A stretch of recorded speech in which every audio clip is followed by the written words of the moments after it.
Hello everyone and welcome back to the channel for a Battlefront 2 video I've wanted to make for quite some time, discussing some changes to Battlefront 2 I just haven't been a fan of. To avoid being a broken record, yes, Battlefront 2 is of course a very fun game nowadays, and if we look at how the game has progressed over 2.5 years and dozens of updates, you will see that most of that progression has been positive. However, and this almost doesn't need to be said because it's no secret, but among the hundreds of great changes, there have also been some not so great decisions, and they range from just kind of annoying to changes that have been completely rejected by the entire community, yet we have been stuck with them for months, or in some cases years. Today, I want to go over 10 changes to Battlefront 2 I do not like, and if they aren't obvious fixes, I want to discuss how I think the issue could be straightened out. Some of these are really straightforward, just straight up bad changes. Others are things that DICE has just continued to mess with and has never managed to get right. Keep in mind, I tried to be as fair as I possibly could while putting this video together, looking only at things that are really hurting the game overall.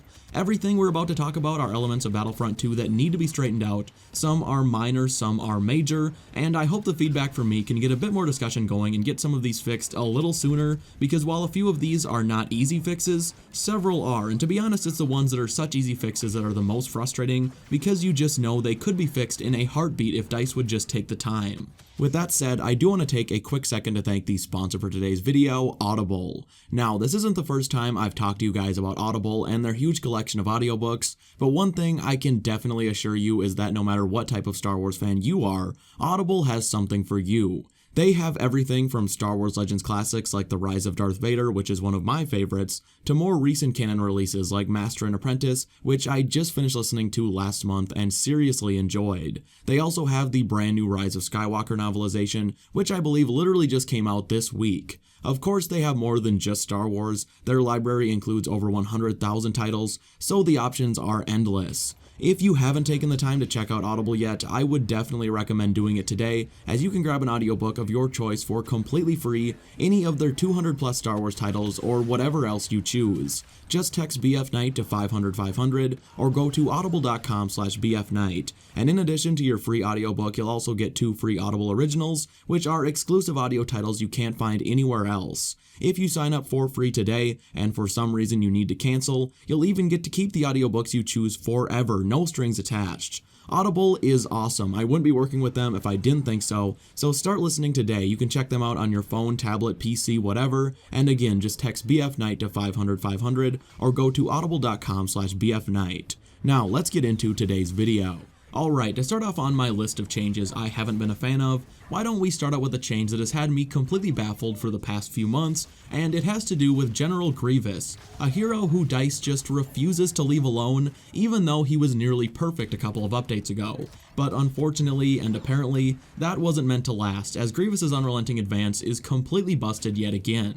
Like I mentioned, Grievous was in really good shape for a couple of updates. He started out as the buggiest hero in the game without question, but they fixed him until he was in a good position. For those of you who were around when Grievous was released, it was kind of sad. His thrust surge just straight up did not work, and that is no exaggeration. At launch it would bug out 90+% of the time, and if it did work and you were near a wall and a character you tried to thrust surge moved, oftentimes Grievous would just smash into the wall and die instantly. It was super broken. His Unrelenting Advance was also really bad at launch. It would not block anything, almost everything went directly through it, and the hitbox was tiny, so activating it was pretty much a death wish when Grievous was new. With that said, DICE has tweaked him again and again, and as of a couple months ago, Grievous was really reliable. He wasn't bug-free, but he was pretty close, and Unrelenting Advance was one of the best abilities in the game for a couple of updates at least. Probably more like a 6-month period, Unrelenting Advance was one of the best abilities in the game against heroes. Now it's pretty close to its launch state yet again. Blasters and lightsabers cut through it all the time, and they completely messed up the hitbox so it often doesn't damage enemies standing right in it, and even worse, you get locked into the animation after the ability is over all the time. So you'll be standing there locked into the animation, but in reality the ability is over and anyone who comes near you can shoot or swing through your sabers, assuming your sabers were even working in the first place. I'm not the only one who has noticed these things. If you go on the Battlefront Reddit and search Unrelenting Advance, tons of people have brought this up. It is just ridiculous that Grievous cannot catch a break. I hope DICE undoes whatever the heck the last patch did, because Grievous was mostly fine for about 4 or 5 months I would say. But as always, every new patch breaks something, and unfortunately Grievous is what the latest patch decided to mess up. Next up is something that is really simple and is something I would imagine could be fixed super easily. I would sure think so, at least. Yet us players have had to deal with in one way or another since May of 2018, and that is the issue of HVV maps just not being properly labeled. It is one of the most mildly annoying things in all of Battlefront 2. You queue up to play a match of HVV, and you see at the top of your screen, traveling to Tatooine. Well, if you were playing any other mode like Galactic Assault, you would know exactly what map that means. But in Heroes vs. Villains, Tatooine can be Mos Eisley or Jabba's Palace, and you have no idea of knowing which one is which. For a long time, it was only Tatooine that had this issue after they added Jabba's Palace to the game during the Han Solo update, but over the past few updates, it has gotten way worse. DICE has recently added sections of the 4 different capital ships from Supremacy as Heroes vs. Villains maps, and they have the same exact problem. The Separatist Dreadnought tells you you're going to Geonosis, the Resurgent class Star Destroyer tells you you're going to Jakku, the Republic Star Cruiser tells you Kamino, and the MC-85 or the Resistance ship tells you you're traveling to Takodana, I believe. That means when you queue up for 10 of the 21 total Heroes vs. Villains maps, you don't actually know what map you're getting until you've went through all the trouble of loading into the match. There is literally no reason for this. It also affects co-op now that they've added the capital ships and Jabba's Palace to that mode, and it's really annoying, especially in HVV because it's almost half the maps. I just want to know what map I'm going to be playing. There are some I just don't enjoy or aren't in the mood for, and even if I did love each map equally, there is no reason to not have proper labels for each map. If the map is Jabba's Palace, I want to know, and this is something DICE could fix very easily, and I'm pretty sure they will get around to it eventually now that nearly half of the maps aren't accurately labeled. Next up is something that also has to do with the menus, although this one is way more of a problem in my opinion. And that is what DICE has done to Galactic Assault, and this issue goes beyond the menus. That's just part of the overall issue, because one of the things I really haven't been a fan of is how DICE has completely and utterly abandoned Galactic Assault. The last time we got any new content for that mode was Geonosis in August of 2018, so over a year and a half ago. It's been that long. What I loved about Geonosis was that planet was developed for both Supremacy and Galactic Assault. You could experience the new location in both modes. Since then, the new maps have all been developed for just Supremacy. Felucia, Asian Colossus, and now Scarif, which I think could work perfectly for Galactic Assault, but is only being released for Supremacy, at least during this month's update. Still, despite being abandoned, the player count for Galactic Assault remained pretty strong overall until a couple of updates ago when DICE decided to move Galactic Assault from the main multiplayer tab and stick it under the More section with small modes like Blast and Ewok Hunt. Since then, the player count for Galactic Assault has plummeted. Before the recent menu change, Galactic Assault was the second most popular mode after Supremacy, but once they stuck it under the More section, it dropped down to 4th, also behind Co-op and HVV, and honestly, there are times you can't even find a lobby, or there's only one. I think the problem is made worse by the glitched lobbies. There's one on Kashyyyk and one on Naboo, where hundreds of players will spawn in all on the same team and the match just won't start, and this has been an issue for weeks. The latest update was supposed to fix it, but it just didn't, which is no surprise because that happens all the time. I'm sure this problem is turning away even more players from checking out the mode because they try to spawn in and they just get placed in a glitched lobby. I really hope DICE does decide to resume support for Galactic Assault, but I just don't think it's likely at this point. I think DICE is mostly done with the mode. I hope I'm wrong because it's still my favorite game mode, but if you are a brand new player who just bought the game, you would almost assume the devs don't want you to play the mode. Between being stuck in the More section, half the lobbies being glitched and not starting, and of course the fact that they just don't update it anymore,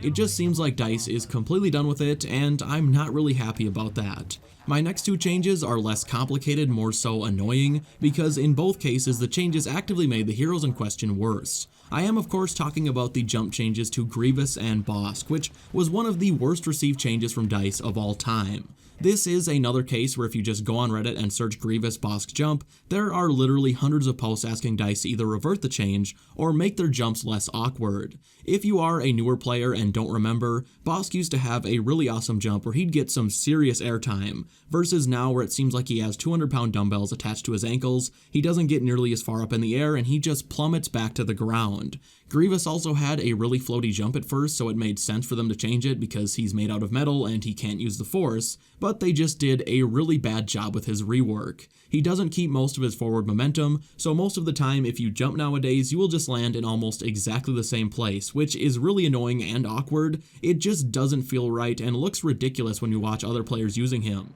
I would say they did a worse job with Grievous, as his jump is the most awkward and just feels kind of broken, but it's more of a problem with Bossk because because he really relied on his original floaty jump. I understand why they tried to make a change with their original jumps, but they absolutely rushed it and did not think it through, and it was a huge nerf to Bossk in particular, because his jump and overall mobility was a huge part of what made him one of the best heroes for the first year or so of this game. Despite still being really good in some situations, Bossk definitely hasn't been the same hero since the nerf, and in Grievous's case, it wasn't all that much of a nerf to him, it just feels completely wrong when you use it. To fix this, I really think they should rework Bossk's jump to be kind of like the opposite of a force jump, so instead of a huge burst of vertical movement and moderate forward momentum, Bossk will stay somewhat close to the ground, but will jump forward way further than other heroes can, something kind of similar to Luke's jump from Battlefront 2015, although less drastic and less force-like, of course. This would also play right into Bossk's general playstyle of getting in and out of a situation as fast as you can.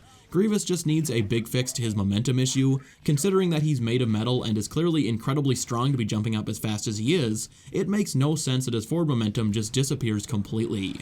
The next change I really wasn't a fan of also involves Bossk, as well as other heroes like Finn, Captain Phasma, and Iden, so 4 changes to 4 different heroes, but it's the same issue for all of them.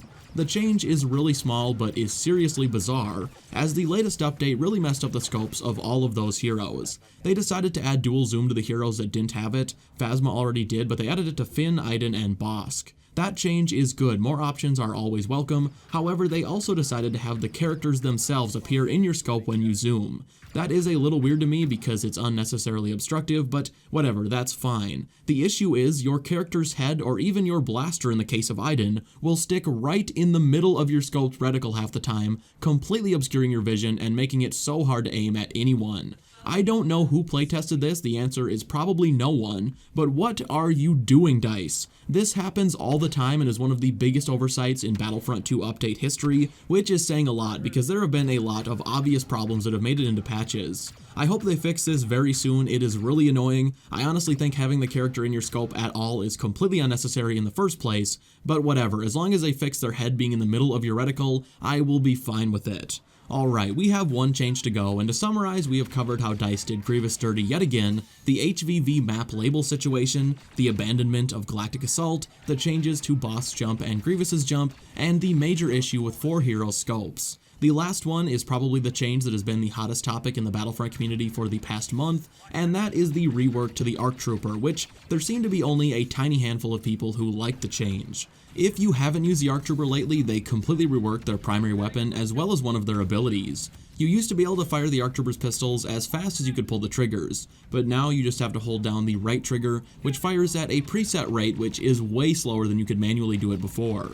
You are able to toggle between 2 fire rates, one that is faster but less accurate, and one that is slower but more accurate. However, even the faster one is maybe 50 or 60% slower than a good player could fire manually. The button to switch now takes up one of the ability slots where the secondary fire used to be, but now secondary fire is just mapped to the left trigger, and you can use it more often than you could before, which is nice. I'm not a huge fan of this overall rework, but I think my reason for not liking it is different from most. Almost everyone I see has been saying this makes the ARC Trooper not good anymore, which I don't know if I fully agree with. I still find them to be one of the better reinforcements, but the reason I'm not a huge fan of this change is because it takes away what made the ARC Trooper unique. Now they just feel like a lot of other reinforcements. Their dual wielding really made them special, and while they still do have 2 pistols technically, it doesn't really feel any different from a regular blaster when you're just holding down one trigger to fire for you. Unfortunately, Ben has said they are not going back to the way the ARC Trooper was, and he was directly replying to someone requesting to be able to manually fire the pistols again, so